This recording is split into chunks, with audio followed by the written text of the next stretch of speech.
Sensex 1250 புள்ளிகளுக்கு மேல் வீழ்ச்சியடைந்து வர்த்தகமாகிறது. அண்மை செய்தியாக பார்க்கிறோம். 2025-26 நிதியாண்டின் முதல் வர்த்தக நாளிலேயே இந்திய பங்குச்சந்தைகள் கடும் வீழ்ச்சியை சந்தித்திருக்கின்றன.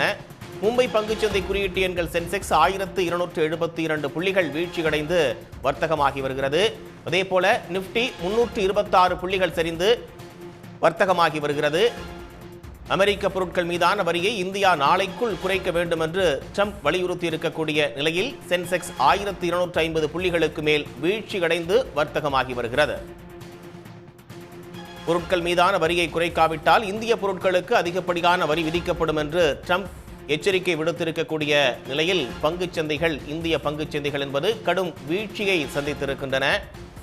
2025-26 நிதியாண்டினுடைய முதல் வர்த்தக நாளிலேயே பங்குகள் வீழ்ச்சியடைந்து தற்போது வர்த்தகமாகி வருகிறது. அண்மை செய்தியாக பார்க்கிறோம். நிப்டி 326 புள்ளிகள் சரிந்து 23,193 புள்ளிகளில் வர்த்தகமாகி வருகிறது.